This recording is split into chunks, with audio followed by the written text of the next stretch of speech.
here. You are in for a treat this morning. My name is Joey Richardson, and I am the Executive Director of Career Connectors. We are glad you're here. I'm going to ask everyone to engage in the chat this morning. We want you to stay on mute, if you will, because there's a lot of us on the call this morning. So if you'll stay on mute, and if you open up your chat button, you can tell us good morning. You can tell us where you're from and what kind of position you're looking for. That would be great. Also, just a quick few housekeeping things. On your Zoom profile, on the window where you can see your name on the top right corner, there's three little dots. We'd love you to go in there, click those three little dots, and what you can do is it says rename. Make sure you have your name and maybe what kind of role that you're looking for. That would be great. We are recording this event, so you will be able to hear it after on our website, so please know that. The other thing is, again, I want to make sure that we stay on mute. When we go into our breakout rooms, you will be able to come off mute and talk to the speakers and some of the other companies that Best Companies is going to be there. LearnKey is going to have a breakout room, and of course, all of our great coaches. So this morning, what we're going to do is we're going to hear from our incredible CEO of Career Connectors, Jessica Pierce. We're going to then hear from Trevor Stokes, who is a workforce data guru. And then we're going to step into our breakout room. So please do stay with us for that second hour. Career Connectors, we were founded in 2009, and our vision is to build a better community, one organization, one career at a time. We are so thrilled as a mission to elevate communities by empowering job seekers and employers and service providers. So here's one of the things I'd love you to drop in the chat.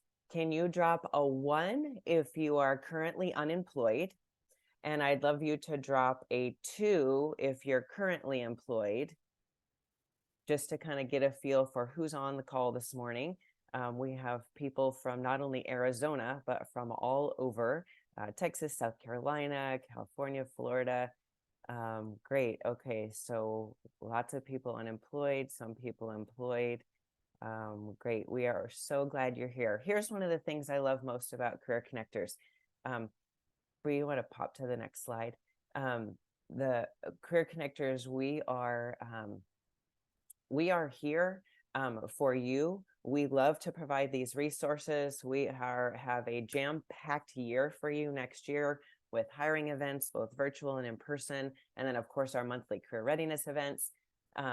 As I mentioned earlier today, we are going to engage all kinds of questions, so please put those in the chat. We talked about the display, and again, as we go into breakout rooms. So without further ado, I want to jump us right in I'm going to introduce Jessica. It is truly my honor and privilege to, we're going to hear about the 2024 job landscape. She's going to talk about navigating the future and forging your career pathways. I have had the pleasure to work with Jessica for the last 2.5 years. She started Career Connectors in 2009, and y'all, we have served under her leadership over 56,000 people. Just this year alone, 14,000 job seekers. So exciting, and 30 events. So one of the things that I love most about her is Jessica is out there in the community. Every time we're out, she is just constantly posting workforce information, and Career Connectors, again, under her leadership, was ranked number 3 networking group in Phoenix by Phoenix Business Journal. She spoke at the White House on the Forum on Jobs, and she was named Outstanding Women in Business in the by the Phoenix Business Journal, as well as you will have seen her on in the Arizona Republic, on NBC Channel 13, on ABC Channel 15. Jessica spends incredible time with her wonderful 3 kids and her husband, Mark. She is on social media a lot, so please do connect with her, and you'll find all kinds of interesting posts. And then you'll always hear her and her family say, "We are living the dream." It is my pleasure to introduce our CEO, Jessica Pierce. Hello. Thank you, Joey. I love working with you. I'm so glad you're part of our team.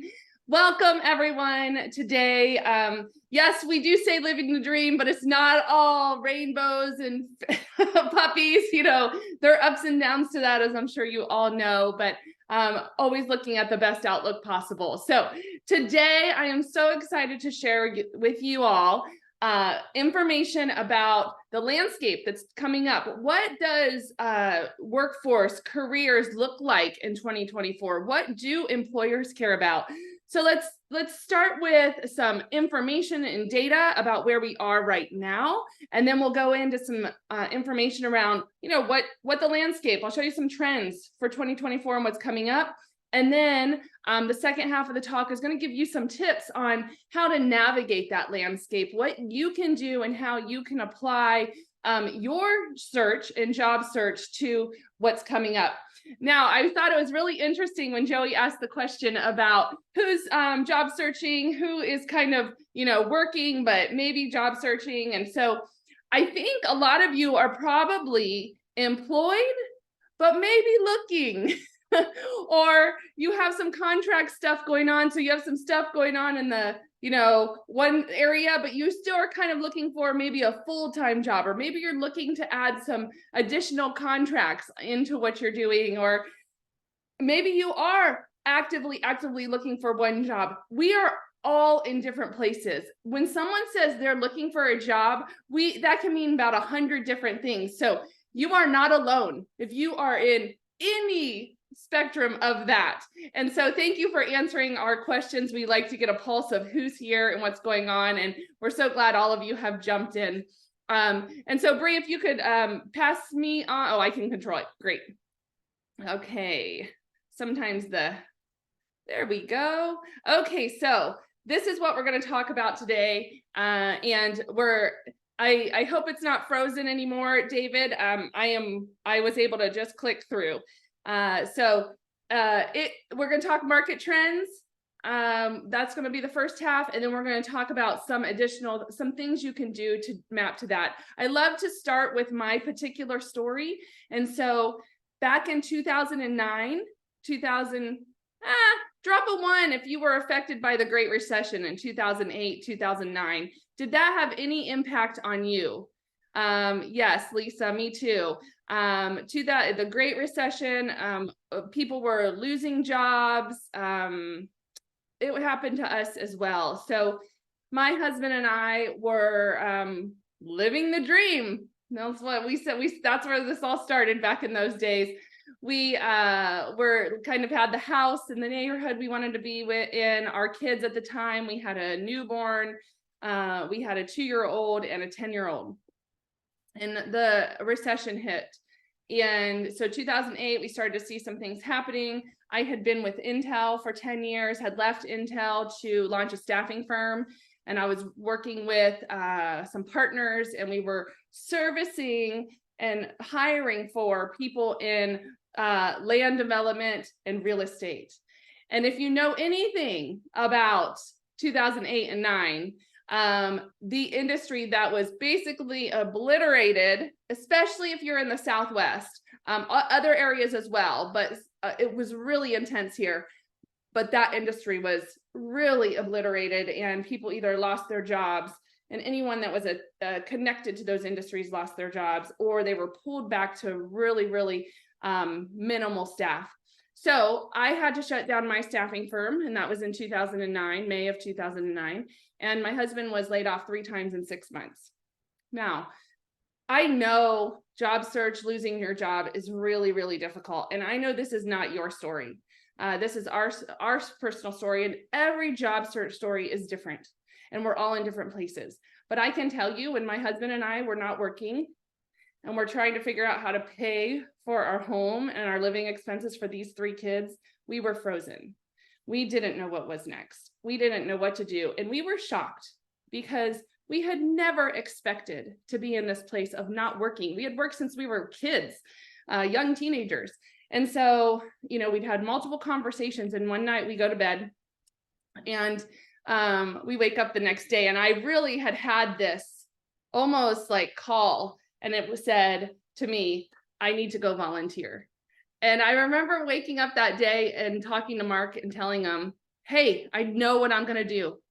And he said, what? Because we need to pay our mortgage. It's about to go into, we're about to short sell and go in that process. I go, I'm going to volunteer.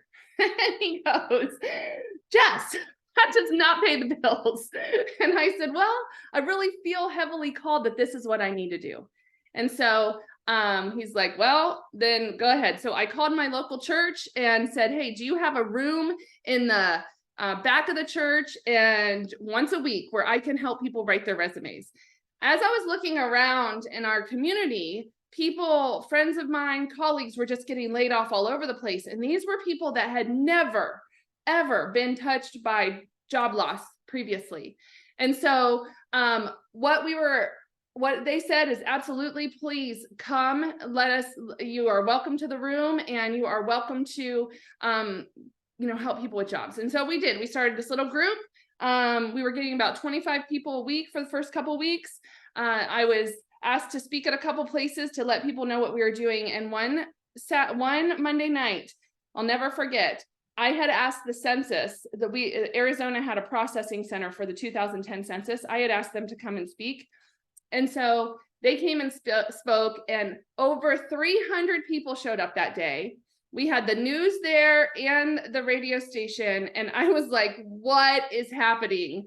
And so we had the event. I had to move it. People were waiting around the church to get into the doors.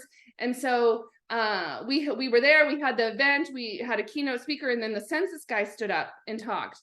And I remember him saying, you guys, there are 300 people in the room. He stands up and he looks directly at the entire audience and he says, I can hire all of you today. And I thought, what is happening? And so that was the moment I realized there's something here. We need to be getting out in our community and helping more people. And so that's how Career Connectors was born back in 2009. And now we're at 2024. We've helped over 60,000 people. And I can tell you, I promise you, I'm not just saying this, and I'm not saying it flippantly, but I am grateful that I had to close that business. I do know if I would not have closed that business, or I would not have left Intel, I was laid off at Intel originally, which is why I launched my staffing firm. Had I not been laid off from Intel, I would never have run this program. I would never have been able to meet the incredible people, including our team, the volunteers, and so many of you that I have met out in the community and people that do this work. So if you are in that spot today, know that there is hope, there is resources, and there is growth happening. And so there are jobs. 2024 is looking good as far as job growth goes. So I'm going to show you some of that right now. Some of these numbers don't look awesome, but I want you to know the truth and know where we're at. And so the unemployment rate, this unemployment rate is, some of this data right here is specifically Arizona because we are located in Arizona, but any of you can get these specific numbers for your industry or for your state.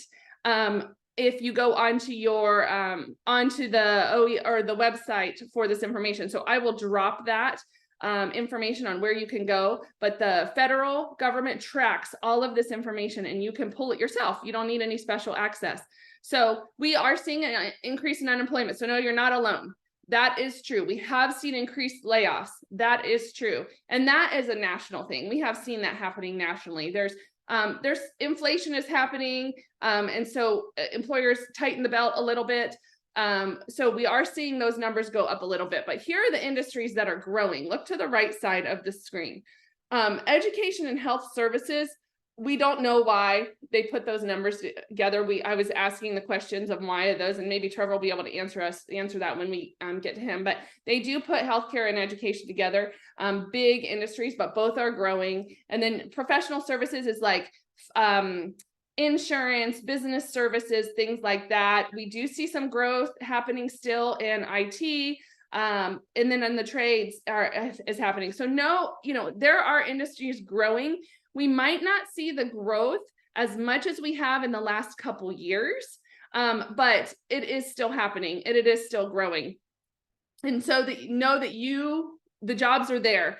In fact, because I'm in Arizona, I pulled that specifically for Arizona. We're going to see 500,000 new jobs in Arizona by 2032. And so, again, you can pull those numbers for your state. That's a snippet of what is going on in our country. Now, from COVID, we did have some things happen. And I do want to make sure you understand. It was called the Great Resignation. It has slowed down significantly, but it has not stopped. And that means many, many people quit their jobs. After COVID happened, so COVID happened, a spike, lots of people, lots of layoffs happened. In the recovery of that, as people were getting employed again, when people went back to their jobs to get after COVID, many, many, many people, 50.5 million people through 2022 made the choice to leave their job, to do something else, to do something different, to launch their own business, whatever the reason. But that was 50.5 million people across the US quit their jobs in 2022 to pursue something else. That's why they called it the Great Resignation. But it is in 2023, that has started to slow down people quitting their jobs, but it has not stopped. So they were saying that will continue into next year. People will continue quitting their jobs. But also I'm telling you that because there are job opportunities out there. I thought it was really interesting that 65% of the people currently employed are looking for new jobs. And this could be job satisfaction, maybe wanting to do something else. I'll show you some of the trends. That'll give you some reasons why this might be happening. People looking for more flexibility in what they're doing. If you are currently looking for or currently working in a remote position, can you drop a 1? Or if you're looking for a remote or hybrid, or currently working in a remote or hybrid job, can you just drop a 1? Yeah.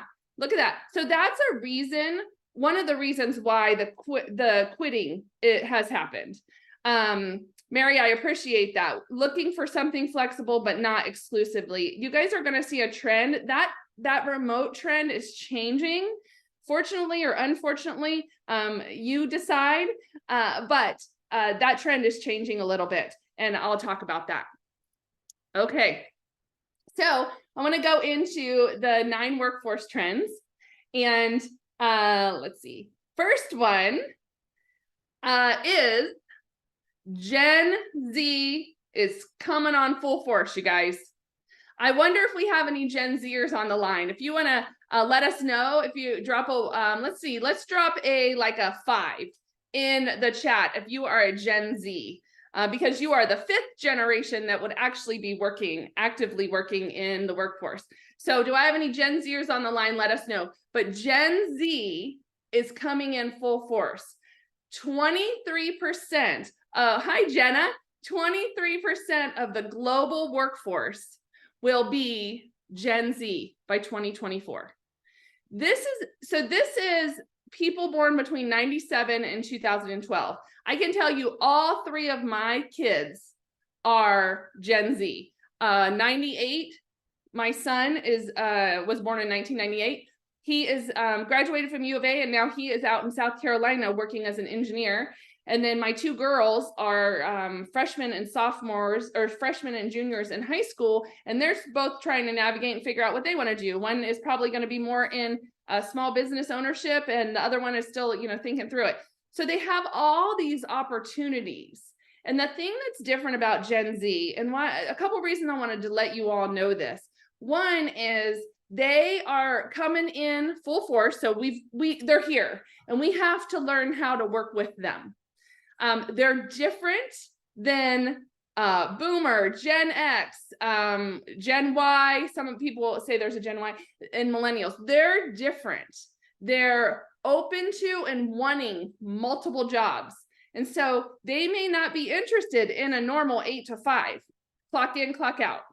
And they're very tech savvy. So if you are hesitant to technology, but you are interviewing with people from Gen Z, you have to know you have to be able to adapt to that. So we're going to have to pick up some skills that Gen Z was kind of basically born with. They're very diverse.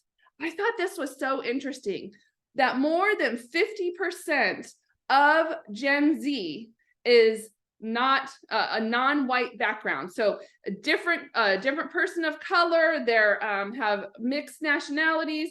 My husband or my son Tanner is he's half Mexican and he's half white. So he's diverse automatically. So they're open to these diverse thoughts, diverse ideas. There is a skills gap with Gen Z, and employers know they need mentorship. They need development, but you know what? A lot of Gen Zs know that too. So they're very smart, and we all need to be adapting, because I know it can be so uncomfortable walking into an interview. And I'm 49 years old. I walk into an interview with somebody who is 23, and it's a different language. It feels like it's completely different. So how are we adapting to that? How are we working with people that are in and respecting people that are in that different generation than us? All right. So now let's talk about one of the things we can adapt to this is the technology side. Is anyone currently utilizing AI in their work, in their research, in anything, artificial intelligence? Yes, thank you. Yes, great, Martha, awesome. Paul, every day, me too. I love it. If you are using AI already, good for you. You need to be adapting. You need to be adjusting to the market. This is my personal belief. I don't have the data behind this yet, but my personal belief is, so when I was in about 11th, 12th grade, right in there, I remember the internet coming.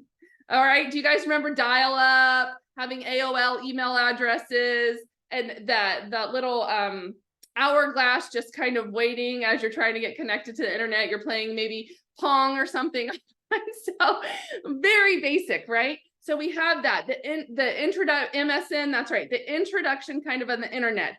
So if you are Gen X, you probably are part of this generation that really brought the internet in to be. If you're millennial, you were born with the internet, and you started working already with the internet. Okay, now that was a big change in the market. The next big change, in my personal opinion, was social media. So people who were millennials were just starting to kind of really work with social media as they were coming into the workplace. Gen Z, social media it's their life. So this is how those are two big things. Now, AI has come into the play. AI, in my opinion, is the next big thing. Internet, social media, and AI. And Gen Z is coming in with AI is brand new. Their kids are going to be AI is going to be a thing. Everyone will be around it. They'll know. So this big thing, we have to adapt. It is not going away, you guys. Every meeting I'm in, every talk I give, all these conversations around technology, it's here to stay. It facilitates faster decisions. There is some things we have to be careful about. And I'm going to address those into how we adjust our job search in the second half of the talk. But we have to understand it. If you are not yet out there utilizing it and trying it, there is no issue, and it's free to try it. So I'm going to give you those tools. We actually have a really cool document that we're going to share from one of our previous speakers on AI and how you utilize it. So yes, Colleen, thank you. Don't be afraid of AI. It is super helpful. And there are just a couple things you want to know about as you're getting into it. All right, so the next thing, and this is the one I said, I don't know how happy you guys are going to be about this one, but the big shift. So you all remember COVID days, 2020, everyone went remote. We got remote and people were like, oh man, I love this. A lot of people, not everyone, but a lot of people were like, I love this. I love being able to roll out of bed, start working, be done, throw my laundry in if I have to, take my calls in my office at home. Love it. A lot of people love this, and it's working for their kids and all this stuff.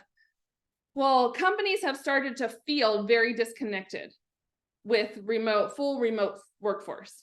So we are going to see that we expect to see that fully remote will decline and start way down.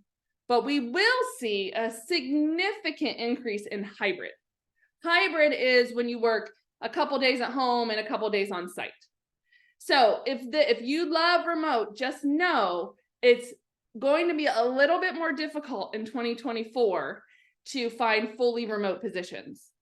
We're seeing companies go, we want people in the office 2 or 3 days a week, and then they can work from home on the other days. It is a very significant shift. So be ready for that. And I'm not saying it's bad. I'm not saying it's good. No opinion here. This is just what is happening. And so be ready for it. And know that you're going to have to address, if you want to be fully remote, you will have to address that conversation in your interviewing. All right, so now here are some tools that are being utilized. You all are using Zoom. Good job. You all remember, I mean, 2020, prior to 2020, not a lot of people people use Zoom, but I would say not everybody knew about Zoom. I remember our first meeting on Zoom was a week after Arizona shut down. And some other states were already starting the shutdown process, but Arizona shut down in March of 2020. And we had 1 week to have our next event, and we got it up on Zoom. And there were over 300 people on that call, that first Zoom call. And people were learning it, didn't know, that they were on video. I'm sure you remember some of the hysterical posts on social media. The manager of this team was a potato rolling around on the screen. So, there were the days when Zoom was brand new for a lot of people. So this is something now that everyone's doing, but there's other tools that companies are now using. Slack is one, Microsoft Teams, a lot of people are using. And so it is really important that you are able to utilize these tools, and that you are able to, when going through an interview, letting employers know you use these tools. We know one of the things a lot of people ask me about is that, hey, I am not getting hired because I'm too old. One of the things you can do, because we know ageism is real, we know that, but one of the things you can do to avoid that is to really be current on technology. So if you know the technology, then that's really what the issue is. The idea by some people that are hiring is, if you're past a certain age, you're not adaptable, you don't know technology. That's not true, but that's the belief, because we were not raised with it and born with it. So this is one of the things you can do. Make sure you know these technology terms, you know the tools, and you know how to utilize them. And that will really help get around that idea of, I think you're a little bit too old for this job and you can't keep up with us. That's one of the ways around it. We have a really good speaker. Her name is Brenda Mariah, and she specifically talks about how to get around some of those things. And that is one of her top ideas. All right, employers are going to be, from what we see in the workforce trends, employers are going to be focusing on learning and development and trying to spend more time on the people they have and promoting them from within. Now, we've seen this happen. Companies do this already. Some of them not so well, but some of them really do. So one of the things you can do, if you're actively looking in your company, you may be working, but looking, if you're in your company, any kind of certification training, online training that you can do, let your employers know that. If you are actively in job search, I recommend looking in, really figuring out your vision, your career, what you want to do, but is there any training you can put behind that? And when you're updating your resume, these are skills you can drop into your current employment, your experience. So any kind of certification training, there's online training opportunities. If you have a student in high school still, or even in college or at that young adult phase, and they can look at apprenticeships, there are so many apprenticeships. It's a national focus right now, apprenticeships. So if you are interested in any kind of apprenticeship, there are many opportunities in healthcare, construction, finance, so many opportunities in for apprenticeships. So focus some time on this training and development. Yes, Colleen. Yeah, absolutely. There's apprenticeships for adults, so it's not just students, but it is a national federal focus right now.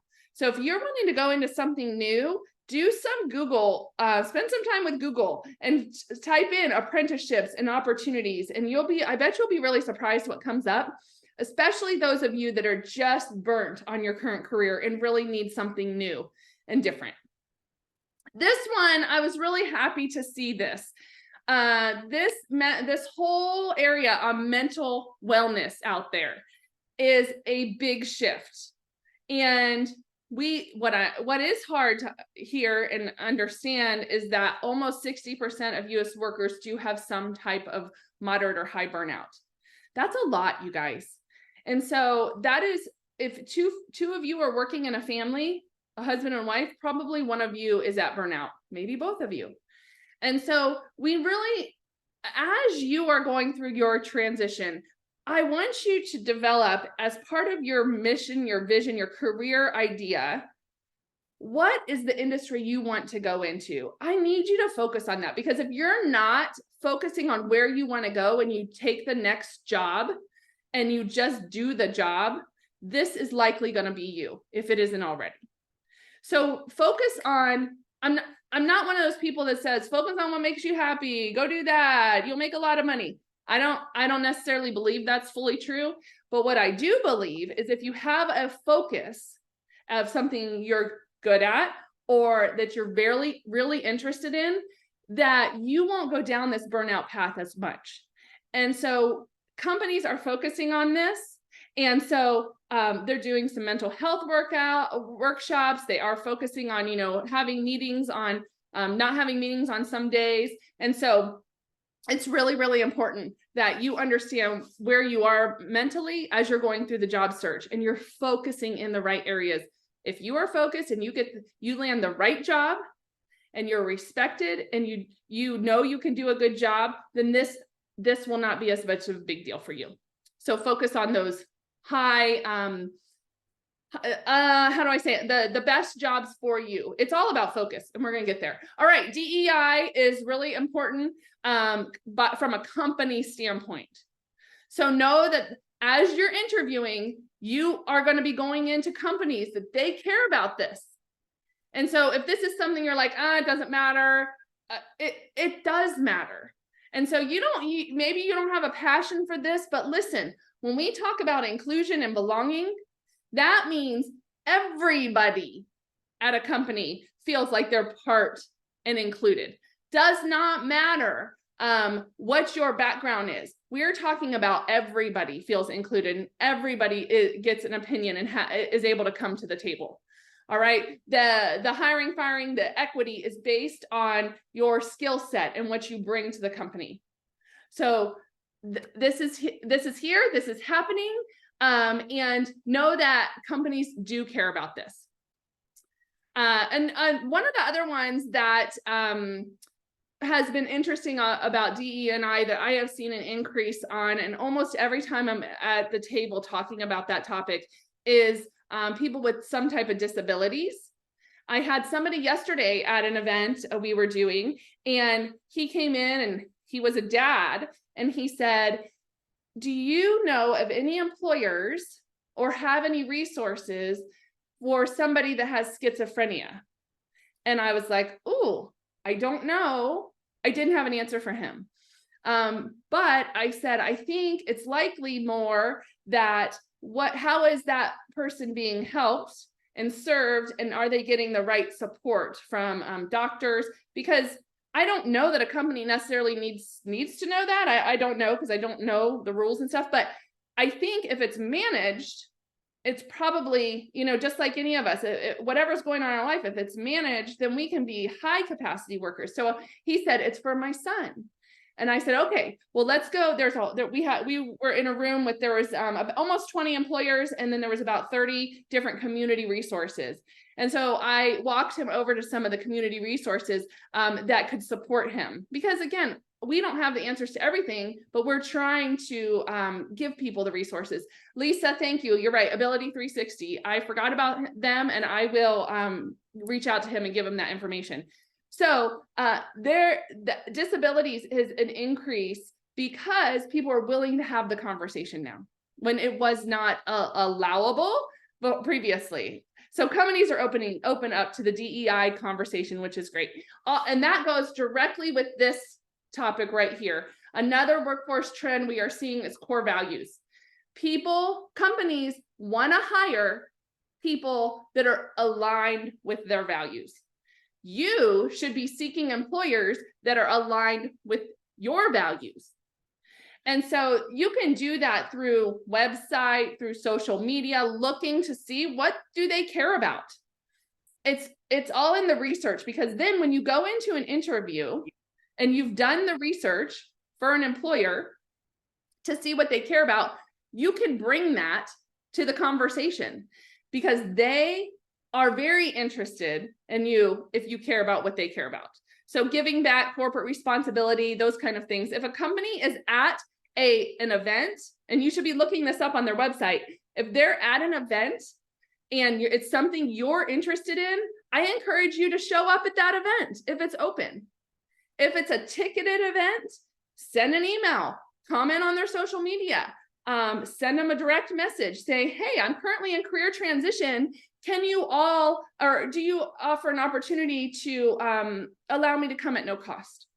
Those are all great ways to engage with a company. And I'm going to talk about networking in just a minute, because that's exactly what you're going to be doing here. Okay, so those are some of the trends. If you have any questions about the trends, you can drop them into the chat, and I'll be able to address some of those and additional questions in a little bit. All right, first thing, let's jump into the job search side. First thing I'm going to talk about is career mapping. If you have to, or if you need to really think about, again, where you want to go with your career. And there are some tools I dropped in on this slide that help navigate some career resources, where you can go online and take a look to see what you might be interested in and what careers are out there. ONET is across the nation. Pipeline AZ says AZ in it, but specifically you are able to, or it's not just Arizona, it does career mapping for anybody. So it's pipelineaz.com. And so you can just Google search any of these and it will bring you right to their site. You can fill out, thank you, Kitty. Kitty dropped in the ONET URL, but you can go and just do some searching, say some things you're interested in, your experiences, and it will give you some guidance on the types of careers you might be interested in. Now, it's not always 100%. A lot of times not 100%, but at least get you thinking. And that's what you should be doing as you're mapping out a vision for where you want to go in the future. Because part of that vision needs to be, what kind of work hours do you want? Where do you want to go remote, or do you want to go in person, or do you want hybrid? Are those okay with you? Do you want to travel? These things will help define what kind of job you are looking for, and you'll be able to say it without pause to a company. And you'll be able to really focus in on the type of job you want. So creating that vision is extremely important.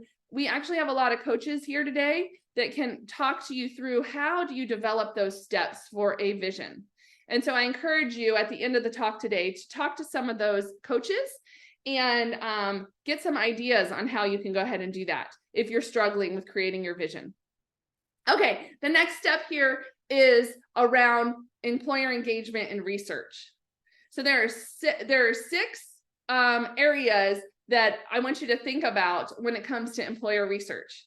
So of course, networking, and I kind of talked about that a little bit already, but that is networking with friends, with colleagues, and with employers to just get your name out there. We know and have heard over and over and over again that probably about 85% of jobs are landed through networking. That's a lot of jobs. That means most likely the job that you land will not be posted out there. It will be through somebody who knows somebody who knows somebody. Job boards tend to draw a ton of candidates. And so a lot of times people are out there, and maybe you've done this, where you will go to apply for jobs, and I'll hear somebody say, I applied for 100 jobs this week. And I'll ask them, how many got back to you? None. Okay. Well, that's an issue. Let's talk about that. And so the reason is the reason is the focus is not there. If you're going out and just applying for everything, you haven't really focused on that job. There is a way to focus on the job, update your resume, make sure it matches the job description to some degree, and then network like crazy to get connected to that company. You can't do that if you're applying for 100 jobs a week. How about 5 jobs a week? Let's apply for 5 jobs a week, but make those 5 super focused.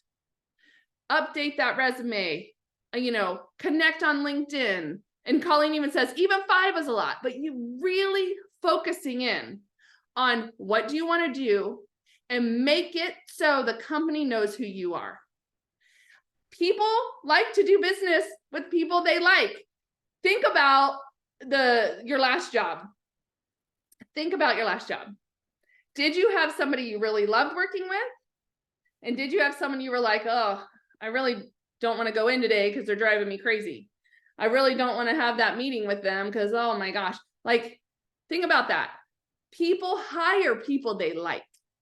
So you have to get to know people. I remember a couple years ago, I was hired an executive director, and Joey, who is the one that introduced the call at the beginning, I had not posted the job. I don't know, Joey, if we even had a job description for you, but all I did was went out to some friends and said, I'm looking for a person who can do this, kind of oversee engagement with the community, oversee funding, and help with our board. Those are kind of what I need. I don't know exactly what I need. I don't have a job description, but this is kind of who I'm looking for. And so I just started putting the word out there to people that I knew that were kind of connected in this world. And actually, the way I met Joey, who I had known of her, but didn't know her, she was a friend of a friend. And so my friend and I were having a glass of wine one night, and she's like, have you talked to Joey Richardson? And I'm like, no, I know who she is, but I don't. She's like, you should talk to her. That's literally how it started. And so I think Joey ended up sending me an email with her resume and asked to go to coffee. And then I don't remember how it exactly went, but I think I kind of dropped it for a little bit because I got pulled into other stuff. So Joey followed up with me again. I was like, yes, let's talk. And that's how I hired Joey. And again, no job description. I didn't post it anywhere. And that happens all the time. That is not unique. I can tell you when companies are looking for key positions, that is how they do it. And so occasionally it does happen through a job board. So you got to keep applying through the job boards, because job boards do a lot of good and they will be helpful. And these are some of the examples of those. But what I consider these to be mostly is research sites. Going in, really looking at different jobs, helping you get ideas what you want. And yes, you do want to apply for jobs, but you want that job when you apply on Simply Hired to be focused. Has to be focused. It cannot just be your standard resume you submit to everything, because the more it matches, the more likelihood you are going to be talked to and offered an interview. All right. So part of that focus is being able to use AI. You can use it, again, the research. This is the research. We are so happy to have AI be helpful to us and to utilize AI. And Kathleen in the chat just dropped in a guide, an artificial intelligence guide that you all are welcome to do. You need to click on it open it up, and then you can save it to your browser right there. But this AI guide was given to us by Justin Jones, who is he is the director of career services for BYU, and he was one of our speakers recently, and his team created this AI guide. So what I would want you to do is read through it, because the more content you give AI, so let's say you want a resume built, you could take your current resume and drop it into AI and say, hey, can you create a current resume for me? And you'll drop in your copy and paste your resume, and it will help you create a better resume. Now, you can't just go with that resume. You really have to go through each line item and make sure what it's saying is true about you. But I did an example here, and I know it's really small, so you probably can't see this, but I did an example here on how to generate some content for my resume. I just said, hey, AI, create 10 accomplishment statements tailored to a project manager. I think that's what I said. Yeah. And it built out 10 statements for me. Now, none of these statements are 100% true, but some of them are really good. So let's take a look at one of the lines. The first one here is, led a cross-functional team in the successful delivery of a critical project 3 weeks ahead of schedule, resulting in cost savings of 15% under the allocated budget and exceeding client expectations for quality and performance. Great, that all sounds fluffy and good. But what I want you to do with that statement, if you think, hey, I did lead cross-functional teams, I did have a critical project, like if some of that statement is true, pull that statement out and put the information in there that is true to you. Then you can use it. So you see how you're using it for research and ideas and thoughts, but it's not the final point. Those numbers in there are totally made up numbers. Okay, they're pulling it from information all over the internet. None of these numbers are true about me. Nothing, not one thing there is true about me. I just said create 10 accomplishment statements tailored for a project manager. So if you're going to use AI, and I hope you do, because it's coming, it's not going away. But if you're going to use AI, I want you to use it well. And that, so you can utilize the document we have from Justin Jones, but make sure you are not just cutting and pasting. I recently heard of a story of I was at an event last Friday. I was speaking at a workforce event. And one of the people said they were interviewing somebody for a job and asked them about one of the statements on their resume. And the person used AI to build that resume, and the statement was not true. And they stumbled, and then they finally just said, I used AI to build that. That's not true. How embarrassing, right? I see some of your faces like, how embarrassing. So this is how we can use AI for the good. Use it for research, for thoughts, to get your creative juices going, but don't use it for one. You can use it if you are a business owner and you write a newsletter, if you do social media. I had to write a letter to a judge for a young girl I'm helping mentor. And I said, send me your thoughts. She sent me her thoughts. I took the thoughts, dumped it in AI and said, please write this for a judge. And then it came back. I tweaked it, edited it, and sent it back to her. And she goes, wow, that's so good. I didn't write that. ChatGPT wrote that, but I edited it to make it go, for the judge. I don't know how to speak to a judge the right way. I wanted to use their language. So this is how you can do it. Okay. So that's some thoughts on AI. And again, feel free to use that newsletter. We'll make sure that Bree also includes it in the email that's going to go out after the event. And thank you to Justin Jones. We really appreciate your offer to allow us to use that AI guide. It's so helpful. It's really good. Okay, let's talk about resumes, guys. So I can't do this talk without touching on resumes. I tried and I'm like, nope, I have to touch on this. Because last Friday, I did a talk again at this workforce event, but I also then ran a resume panel. And some of the ladies from that resume panel are on the call today because they're coaches and they're going to be in the breakout rooms. There are some things about resumes you have to know. First of all, back to focus. It has to be focused. on the job that you are applying for. Yes, you can have one resume that is your base resume that has everything on it, but for each job in which you apply, it must be tailored to that job. If a company, let's go back to the project manager. If a company is asking you, or in the job description, it tells you you're going to be running cross-functional teams, look at your resume and see, when did I run cross-functional teams? Make sure that language is in your resume, that you ran a cross-functional team on this project, whatever project it was. So you're trying as much as possible to match the job description to your resume. These are called keywords.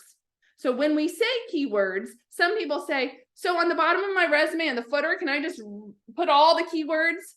I don't know, but don't do that. Incorporate those keywords throughout your resume.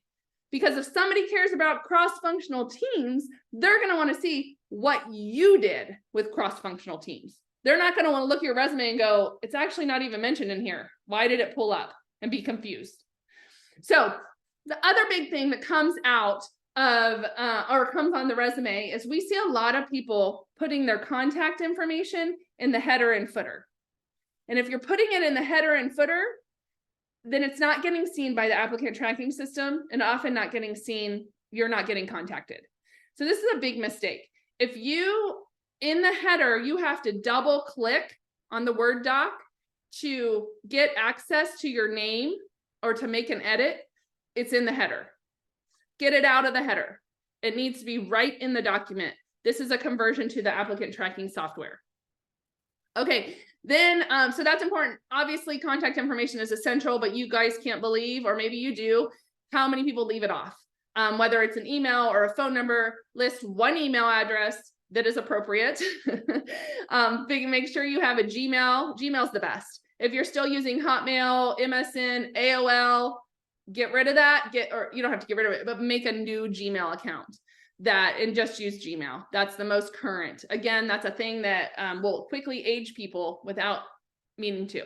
So make sure the contact information is not in the header and it's current. Paul, question about 1 column or 2 column, no columns. Don't use columns. Columns are hard to read by the applicant tracking software. You can even talk to our resume writers about that if you're confused on format, but no columns, no pictures, no graphs, nothing. That does not get read by the applicant tracking software. Your headline, a lot of resume writers will encourage you to just use the headline, or essentially the headline of the job you're applying for. Use that. You can add a couple words to it, but that's what will get the conversion to the keywords quickly if you use that headline. So if a company calls it a project director, you're calling it a project director. That's what you're going to title it. All right. You're not going to stay fancy. You're going to follow their format. Absolutely adding education. But the biggest thing on your resume really is your accomplishment statements. This should be heavy with keywords. Give examples of what you have done to fix their problem. What have you done to fix their problem? And so I want you to make sure you're doing that, because if you're answering that in your accomplishment statements, then they're going to want to talk to you because they know you've already done what they are asking somebody to do. So that's really where you want to have the big portion of your resume focused on that.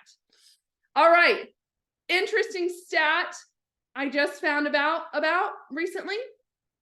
Listen in. If you're not listening, I need you right here. 75% of online applications and resumes are rejected by the applicant tracking system for either formatting issues or keyword matches. That means 75% of the resumes going in do not get seen by eyeballs. All right? Do not get seen by eyeballs. So it is keyword rich is really important. So make sure you, again, have that focus and have that target. I see a question about Outlook. I personally wouldn't prefer Outlook. Gmail is really the one that works the best, but I'm not going to tell you not to use it. You can also ask some of our resume writers their thoughts on that. All right, social media. This is the fourth tool I want to talk about. Again, going back to kind of the big things, internet, social media, AI. If you're not using social media, you need to be in your job search. Maybe it's only LinkedIn. If you are using LinkedIn, I would encourage you all to connect with each other on LinkedIn. I'm dropping in right now my LinkedIn URL. I would love to connect with you on LinkedIn, but you all can be connecting with each other on LinkedIn. So if you haven't dropped your LinkedIn URL in the chat, please do that. And then you guys can connect with each other as well. LinkedIn is the place recruiters use primarily for recruiting. Now, the other tools get utilized as well, especially the other tools get utilized in validating you.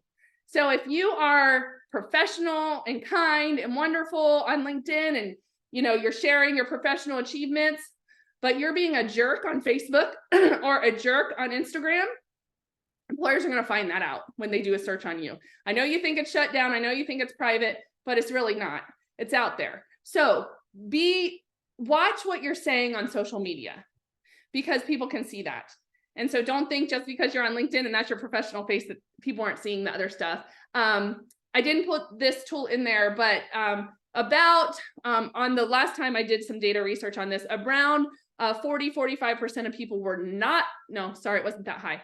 Let me think back.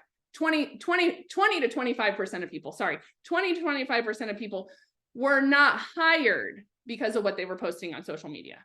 So that's pretty big. That's a pretty big number.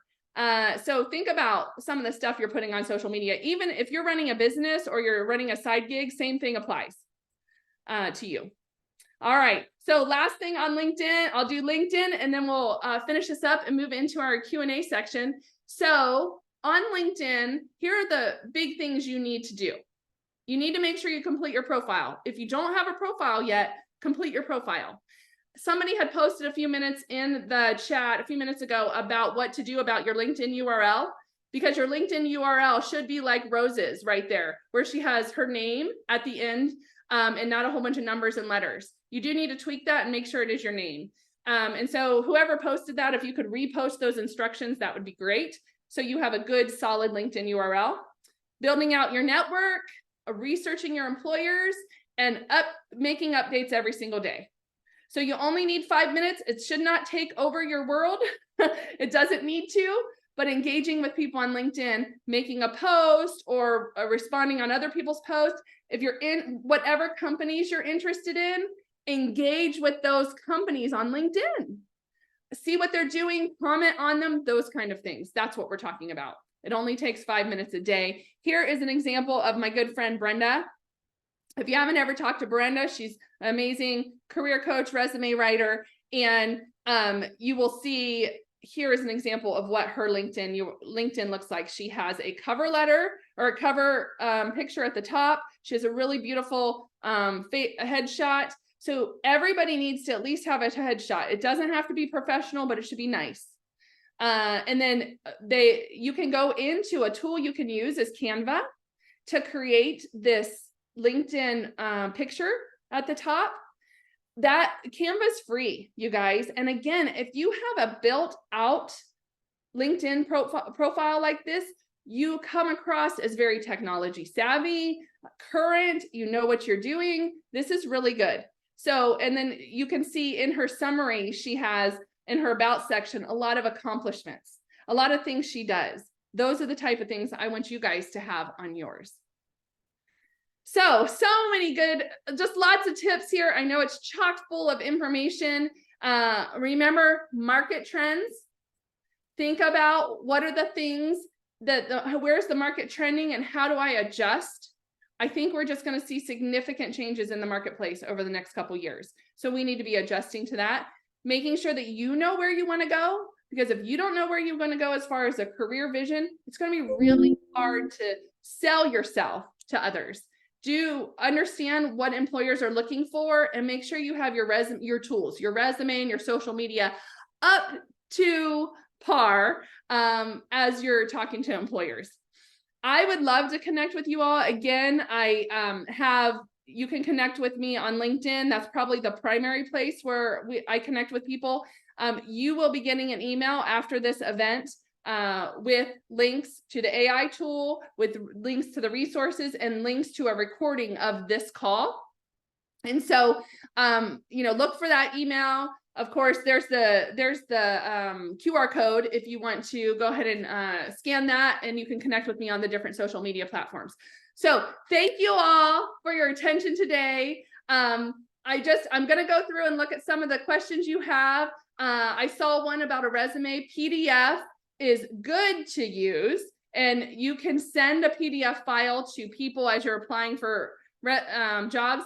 But Word doc is really the one that converts to applicant tracking software, primarily the best. So I would encourage you to use Word doc for applicant tracking software, not the PDF. The PDF can be the pretty version, the one you send the email to people and stuff, but Word doc should be the one.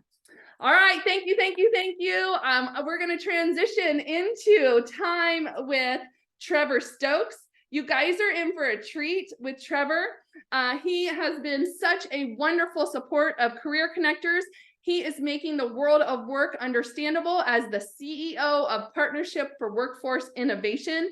His extensive background in labor market analysis includes more than 400 regional labor market studies conducted for school districts, workforce boards, Department of Education, and economic development organizations across the country. He is a fellow of the Aspen Institute. He's Arizona's Adult Education 2018 Partner of the Year. He's a member of the Arizona Association of Career and Technical Education Circle of Distinction, and Arizona's delegate to the National Governors Association Good Jobs for All Americans initiative. And he has designed and led innovative projects, including Arizona Advanced Technologies Network, the Maryville Workforce Initiative, and the Arizona Career Readiness Credential. And I'm honored to say Trevor is on our board of directors and for Career Connectors, and he brings in just such a wealth of information. And so welcome, Trevor Stokes. We're so glad to have you here today. Thank you so much, Jessica. Every time I hear you speak, it just reminds me of why I enjoy working with this organization so much. Just fantastic content you just shared. Oh, thank you so much. I hope you agree with it all. I do actually. Awesome. Okay, so you guys, I'm going to be asking Trevor some questions, and he's going to primarily be responding to, some of the questions I have. But if you have questions for Trevor, based on, labor market, workforce analysis, economic development, whatever, feel free to drop those in the chat, and I'll see if I can weave some of those in. So Trevor, at the beginning of my talk, I touched on some growth industries. We also see a huge growth happening in semiconductor around the country as well. So I know that's one area you might be able to touch on, but talk about what are some of the largest growth industries and also earning potentials. What do we see happening across the country that way? Right. So that's a great way to put it, right? Because there's an intersection between demand and potential. So there are a lot of industries that are growing. And when you look at a growth industry, why that matters to you is that there should be demand for talent within that industry. But you also have to consider other factors, including things like earning potential and the fit with your personal aspirations and your personal priorities, right? So you can look at just things like high demand and high growth. And if you just look at raw numbers, you're going to land on fast food jobs because those have the largest raw numbers of open jobs and the largest raw numbers of growth in recent years. But, you're not going to make any money doing that kind of work. So when we look at industries across the United States, over the last 10 years, the largest growth has been in the healthcare sector. The healthcare sector in the last 10 years has added more than 3 million jobs across the United States, right? Now, why does that matter? The tagline for my company is intentional and informed, because I believe that job search career development strategy should not be a scattershot approach in which you just go find the first thing that's available. Sometimes you're in a crisis situation and you have to do that.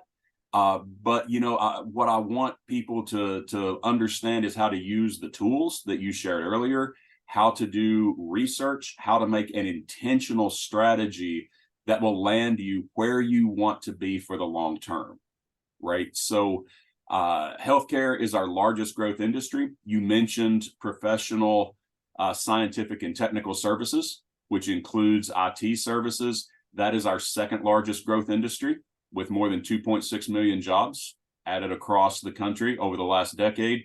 And then third, and this is a really interesting one, because this has not traditionally been one of our largest growth industries, is transportation and warehousing. A lot of that change was driven in the last few years because of COVID and because of the shift to remote shopping, remote commerce, delivery of goods that people used to buy from brick and mortar stores.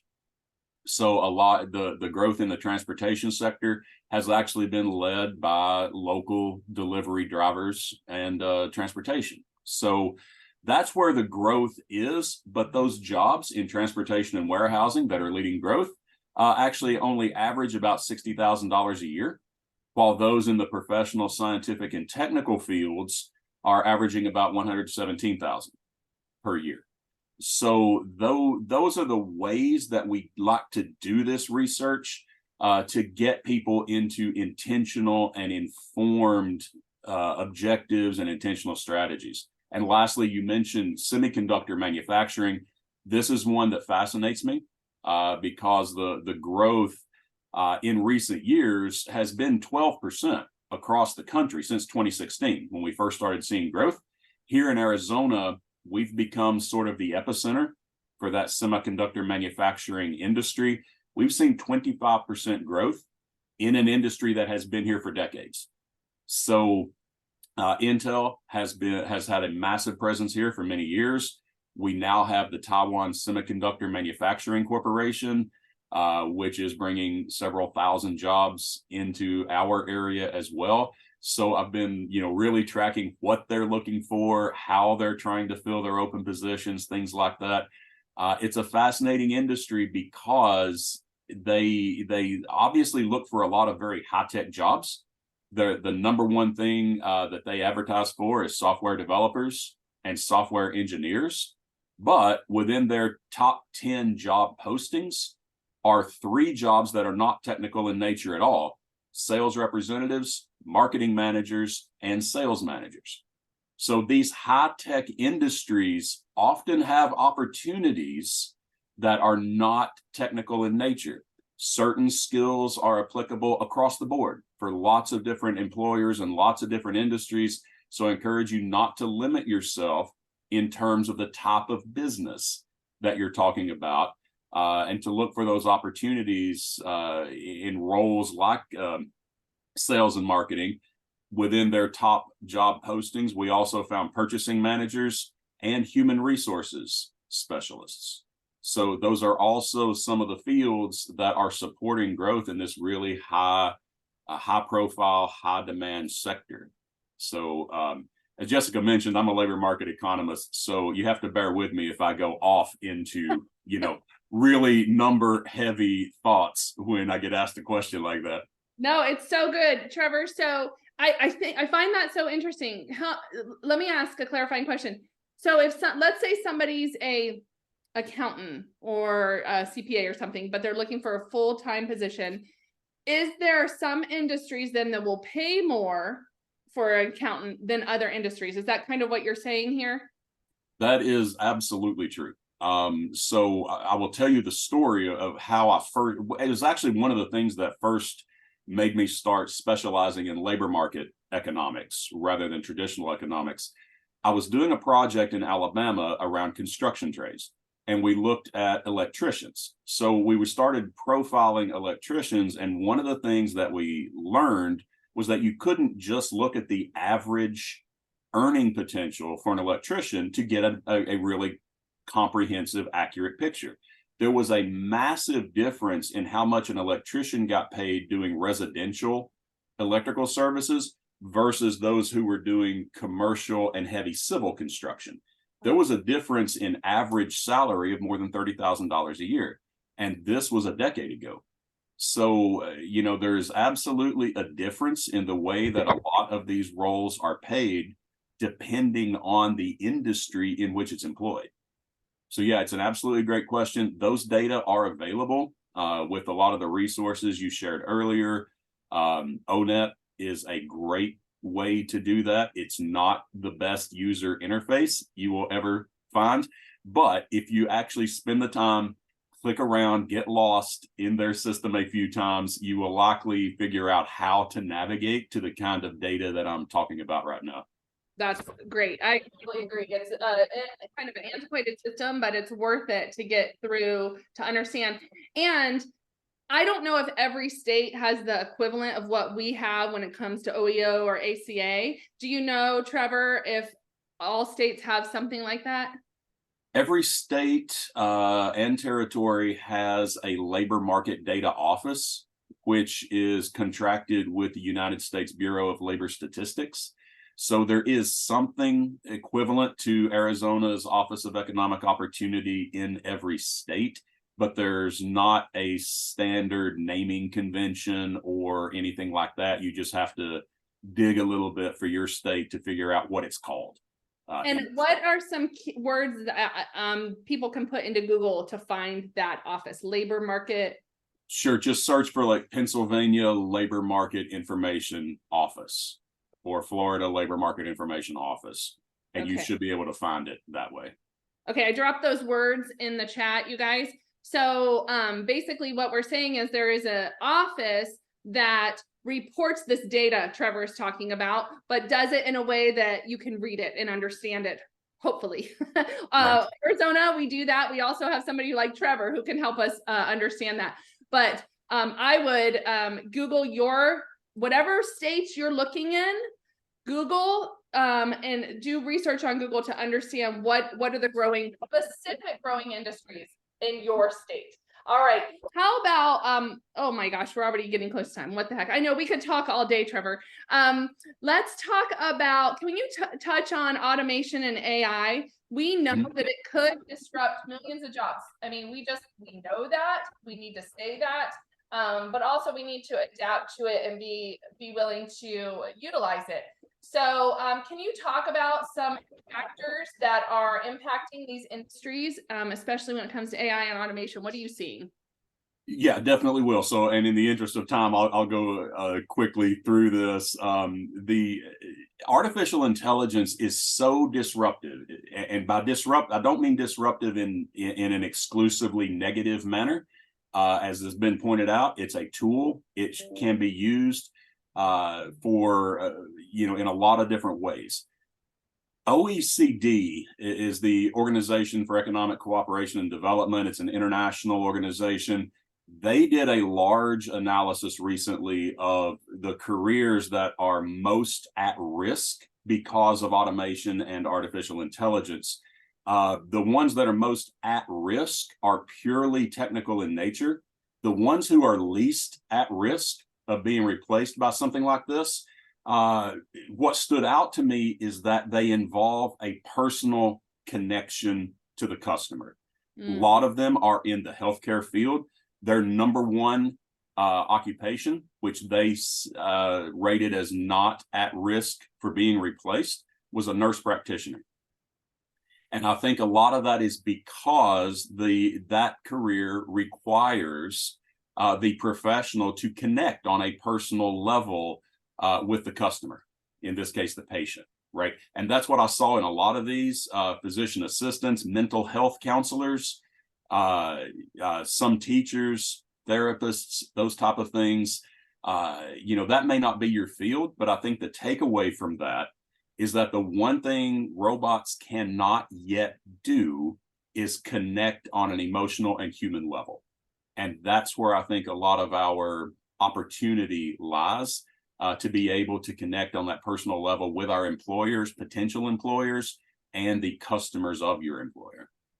Yeah, that's so good. I was talking yesterday to a behavioral health facility, and they cannot hire enough people. It is, and it's nurses, RNs, it's counselors, but it's also the people that support that business happening. AI can't replace those people. It is people that they're dealing with every day in and out of their facilities. And so that's great thought. We have a question I want to ask you. I think it really relates to this by Antoine, and his specific question is, how do you really look at the growth industries like you're talking about, but also continue on the paths of what you're interested in? And, so he said he sometimes feels like it's chasing buzzwords, like what's the buzzword of the day? Right. So, I think you gave a really good example about electricians, but do you have any other thoughts? Like, how do you combine what you're really interested in with growth industries and keeping that front of mind? No, that's a great question. And I'll, there was an exercise that someone introduced me to several years ago that I really loved. He said, take a minute, just put your entire resume on a chalkboard. He said, and I want you to find what you loved at every step in your career and draw a line through it. He said, because I suspect that you're going to see a trend develop in the way your career developed, right? But those skills and those job responsibilities, those accomplishments do not necessarily change just because of which industry you're in or which employer you're performing them for, right? So I'll give you a good example. There's a young lady I helped recently. I don't get a chance to work one-on-one with job seekers very often anymore, but she's a personal relationship, and I was helping her in a customer service management role.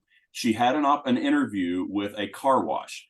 So when she went to this interview, long story short, she walked in being able to talk about how many other car washes exist within a 10-mile radius of the location she was going to.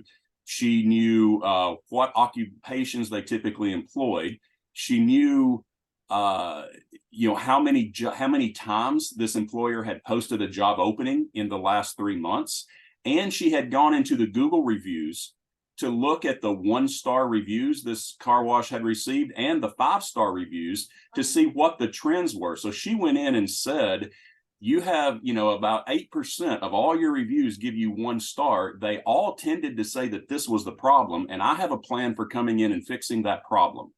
Now, all that research was accomplished in less than an hour before her interview, right? Now, I'm guessing that having me to help probably sped that process up a little bit, but that's all research you can do, right? To walk in with intentional and informed positions on the issues that you're getting ready to discuss with a potential employer. Yeah, that's awesome, Trevor. Thank you so much. What a great example of that. All right, my last question is, with the changes, the trends that are coming, you're even more involved in what you're seeing in the market than I am when it comes to workforce trends. But do you have any ideas for, career growth strategies that people can use to adjust to these trends? Basically, how do we prepare? How do we get ready for what's coming and what in 2024 and beyond? Okay, so yeah, and I actually have a 4-point response that I usually use when I'm talking about career strategies. And since we're up on time, I'm going to go through them real quickly, but I'll tell you the 4 things that I recommend. Number 1 is lifelong learning. The fact that you are already mid-career does not mean that your educational experience should have ended, right? So develop new skills. As was mentioned earlier, at least be able to talk about current technologies. And here's what I recommend as much as anything, and this sounds like I'm splitting a hair, but it is really critical. Skills do not get you a job. The validation of skills gets you a job. You have to be able to convince an employer that you can bring these skills to his job. If you have great skills as a software developer, but you can't convince an interviewer or a potential employer that you have those skills, you'll never get the opportunity to prove how good those software development skills are, right? So take the training, pursue additional education, but make sure that you come out with some sort of portable credential that can validate those skills in your near future, right? So number 2, create your opportunity by creating value. Create value. I said, I hung out my own shingle in January of 2020 because, we all know that was the best possible time to launch a new company. But over that course of time, what I learned is that I was shocked by how much business I got from customers for whom I had done free work. I had done volunteer work. I served on their committees. I served on their board. I went in and did free labor market analyses for some of these nonprofit organizations. I built my own value. And by building my own value, I created my own opportunities. Point number 3, it really all comes down to 3 words: network, network, and network. Like Jessica said, she talked about the number of jobs that are never posted. It's all about relationships. Businesses are people, and people want to connect with people, right? People want to work with people they like, which Jessica also mentioned earlier, right? So keep that networking, focus on networking. Don't underestimate the value of volunteering, right? And if you're going to really put yourself out there and create your own opportunity by creating your own value, here's a really oversimplified recommendation: write something. Write something and post it on social media. If you're a customer service manager, write an article about 3 keys to great customer service, right? If you're in software development, write something that nobody else has written. Write something about human interaction in software development. It doesn't have to be great. Write 800 words, post it on LinkedIn, right? Because what you're going to create is an artifact that your potential employer is going to find when they do that social media search that Jessica talked about before. They're going to find that you're not just an order filler who checks lists off of a to-do chart, but you're a thought leader who's actually creating value outside of your job description. And that's a compelling narrative for an employer who's considering you. And lastly, know your story. Be able to tell your story. I often like to tell people to name your dead dragons. What you've done before, nothing makes my eye twitch worse than a resume that simply lists your previous job responsibilities. I don't care what you were responsible for. I can tell what you were responsible for by reading the job title. Don't tell me what you were responsible for. Tell me what dragons you killed, right? Tell me what the problem was and how you solved that problem for your previous employer. That's the compelling narrative that will convince the employer that the whole reason he has that job posting up, which is that he needs a dragon to be killed, can be solved by hiring you because you're a proven dragon killer, right? That's the last of my 4 recommendations. Jessica, it is shocking that you had me on the agenda and I went over my allotted time. That has never happened before. It's my fault though. I kept asking questions. No, Trevor, you always have such good information. Thank you for being here. Thank you for being part of our board and having an impact in our community in so many ways. How about a round of applause, virtual or in the chat, for Trevor? We so appreciate you. Thank you so much. Yes. All right, Joey, off to you. Okay, thanks to both you and Jessica. Phenomenal. Trevor, incredible information. But I need to wrap because you guys threw so much incredible information at all of these incredible people on the line with us today. So I'm going to ask you in 1 minute to each of you get 1 minute to answer the question. You gave us so much information. If I'm a job seeker and I'm on the line with us today, what are the top 2 things to forge forward for 2024 that I should be doing? Because you gave us about 100. So what are the top 2 things you want us to do? You have 1 minute. Each of you go. I'll go first. 2, focus. What do you want to do and what are you good at? And 2, network like crazy. Great.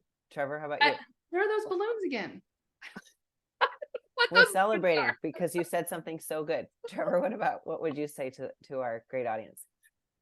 So kind of the same thing. I shared those 4 points, but you are taking a great first step just by being part of this organization and participating in this event. This is a phenomenal resource for that point number 3 that I shared, which is network, network, and network. So you couldn't be in a better group to help put some horsepower behind your job search. Nice. Well, thank you both. Thank you both for that. Okay, so stay tuned. We are almost into breakout rooms. We're going to just do a couple quick things that we want to make sure you're really aware of. Please, if you have any feedback about today or anytime, please let us know. contact@careerconnectors.org. Your feedback is really valuable. Next slide, please. And so as we go into additional resources, please know that we have a free DISC assessment.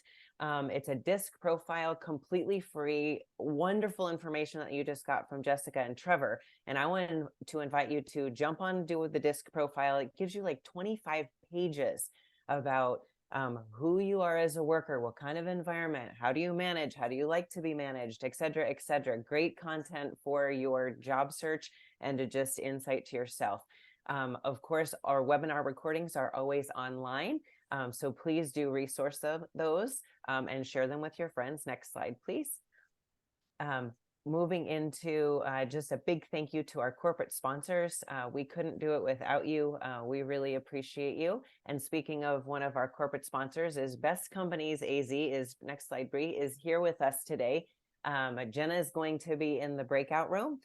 Please do visit them. Best Companies works with at least 15, if not more, award-winning companies, you guys, and you definitely, all these award-winning companies have job openings. So please visit Jenna in the breakout room. I think she may have some other people with her. There's an example of some companies. So please join them because you'll hear about some current job openings with these incredible companies.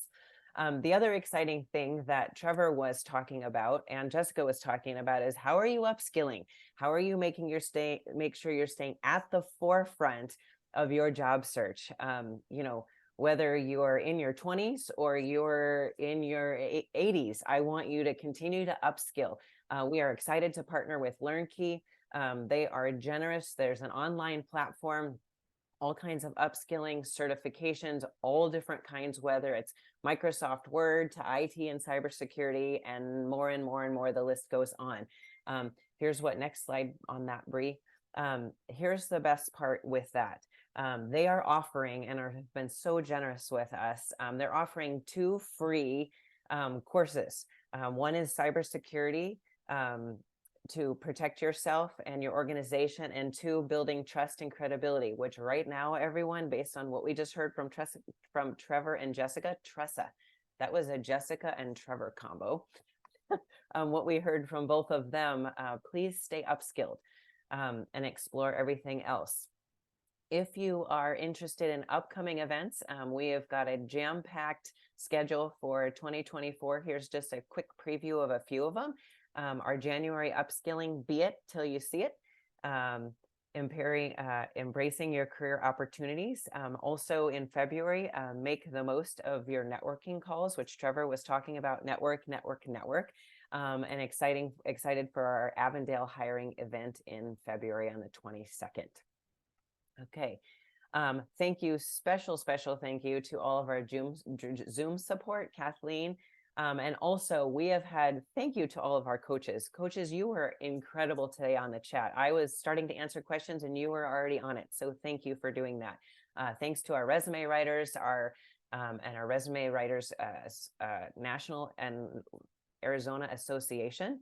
And just to all of our coaches, please hang with us. I want you to jump into our breakout rooms. If you're interested in volunteering with us, they were mentioning stay current with yourself by volunteering. Career Connectors loves volunteers. There's the website to do that. And then the next slide, I believe, moves us into, Bree. I'm sorry, last one. We are a nonprofit organization and we just had Giving Tuesday and it's end of year giving. If you want a tax write-off, please do feel free to give. That's not an obligation, but we are funded because we are a nonprofit by donors. So if you or someone you know is interested in supporting our efforts, our goal is to serve 1 million job seekers by 2025. So we are excited to serve you today. Okay, moving on, Bree, I'm going to transition it over to you and let's go into breakout rooms. All right, so I'm about to open breakout rooms. So once I do, you will see them all open. What you're going to do is go to your toolbar at the bottom or top of your screen on Zoom. You're gonna click on breakout rooms. You'll see a list of all of the breakout rooms. Whichever one you want to join, just go to the right and click the join button. And the same way you get into a room is the same way you either pop into another room or come back to the main Zoom session. So I just opened all the breakout rooms. If anyone needs help getting into one, just let us know in the chat and we can manually move you in there. Thank you.